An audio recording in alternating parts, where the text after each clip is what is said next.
जय श्री राधा रानी सरकार की। जय श्री कृष्ण भगवान की। जय माघ मास महत्म्य की। मंदिर श्री बंसी वाले महात्मा यूट्यूब चैनल की ओर से हम आप सभी भक्तों का हार्दिक अभिनंदन करते हैं। आज हम आपको सुनाने जा रहे हैं माघ मास महत्म्य के 13वें अध्याय की परम पावन कथा। इससे पहले आप माघ मास महत्म्य के अध्याय 1 से लेकर अध्याय 12 तक की कथा को हमारे चैनल पर सुन चुके हैं। तो अब 13वें अध्याय की परम पावन कथा, जो कि इस प्रकार है। विकुंडल आज यमदूत से कहने लगा है कि तुम्हारे वचनों से मेरा चित्त अति प्रसन्न हुआ है, क्योंकि सज्जनों के वचन सदैव गंगा जल के सदृश पापों का नाश करने वाले होते हैं। उपकार करना तथा प्रिय बोलना सज्जनों का स्वभाव ही होता है, जैसे अमृत मंडल चंद्रमा को भी शीतल कर देता है। अब आप कृपा करके यह भी बतलाइए कि किसी प्रकार मेरे भाई का भी नरक से उद्धार हो सकता है। तब दूत कुछ देर ज्ञान दृष्टि से विचार करके मित्रता रूपी रस्से से बंधा हुआ कहने लगा है कि हे विकुंडल, यदि तुम अपने भाई के लिए स्वर्ग की कामना करते हो तो जल्दी ही अपने 8 जन्म के पुण्य का फल उसके निमित्त अर्पण कर दो। तब विकुंडल कहने लगा है कि हे दूत, वह पुण्य क्या है और मैंने कौन से जन्म में और कैसे किया है, सो सब बतलाने की कृपा कीजिए, फिर मैं अपना पुण्य अपने भाई को दे दूंगा। तब दूत कहने लगा है कि हे विकुंडल सुनो, मैं तुम्हारे पुण्य की सब कथा कहता हूँ। पूर्व समय में मधुवन में शाल्की नाम का एक ऋषि था। वह बड़ा तपस्वी, ब्रह्मा के समान तेज वाला, नवग्रह की तरह उसकी स्त्री रेवती के 9 पुत्र थे, जिनके नाम ध्रुव, राशि, बुध, तार, ज्योतिमान थे। इन पांचों ने गृहस्थ आश्रम धारण किया तथा निर्मोह, जितमाय, ध्यान निष्ठ और गुणातक, यह चारों संन्यास ग्रहण करके वन में रहने लगे हैं। यह शिखा सूत्र से रहित पत्थर और सोने को समान समझते थे। जो कोई अच्छा या बुरा उनको अन्न दे देता उसको ही खा लेते थे, और कोई कैसा ही कपड़ा दे देता था उसको ही वो पहन लेते थे। सदैव ब्रह्म के ही ध्यान में वो लगे रहते थे। इन चारों ने व्रत, शीत, निद्रा और आहार सबको जीत लिया। बस चर अचर को विष्णु रूप समझते हुए मौन धारण करके संसार में विचरण करते थे।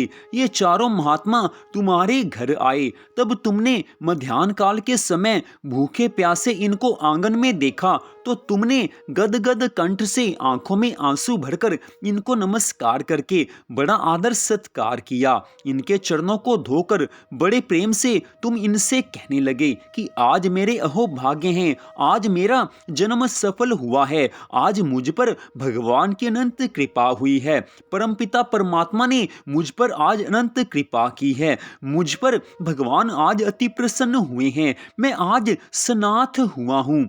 मेरे माता पिता, पत्नी, पुत्र, गौ आदि सभी धन्य हैं कि जो आज मैंने श्री हरि के सदृश आपके दर्शन किए हैं।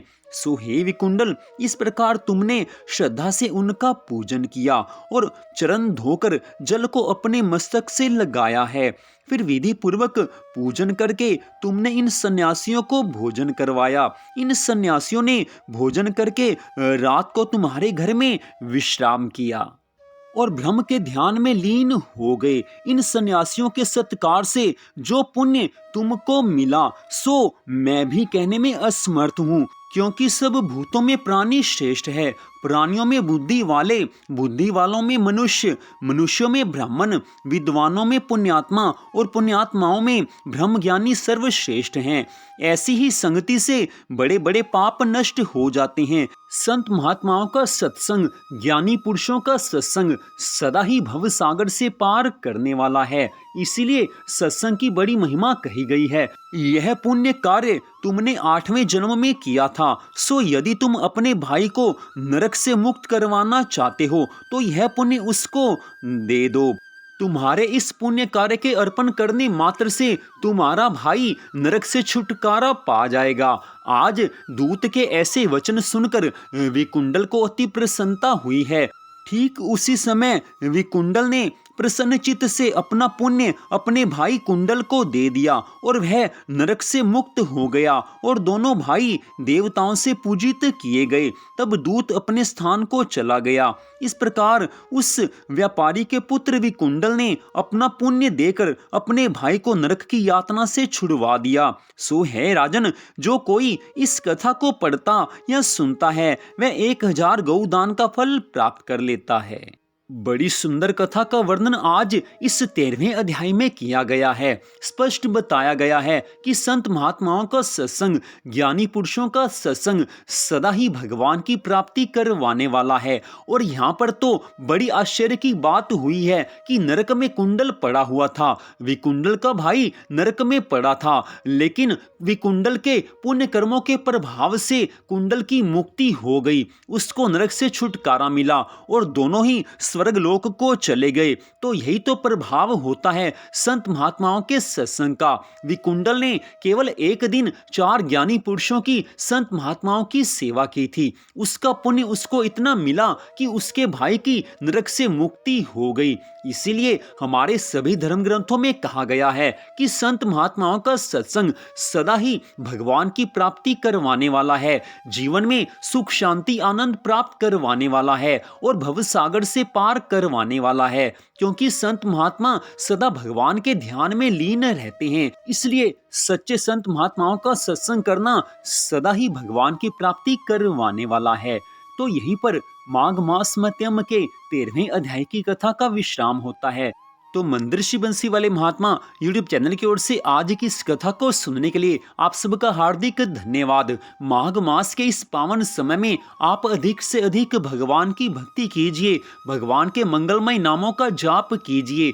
भगवान मनुष्य की श्रद्धा भावना को देखते हैं, इसलिए मन में श्रद्धा भावना पूरी तरह से होनी चाहिए। भगवान मनुष्य के प्रेम भाव को देखते हैं और जिसके मन में भगवान के लिए प्रेम भाव है उसके लिए भगवान सर्वत्र सुलभ हैं। तो आप सबका हार्दिक धन्यवाद। भगवान श्री राधा कृष्ण जी की अनंत कृपा सदा आप सब पर, आपके परिवार पर बनी रहे, इसी मंगल कामना के साथ जय श्री राधा रानी सरकार की, जय श्री कृष्ण भगवान की, जय माघ मास महत्यम की।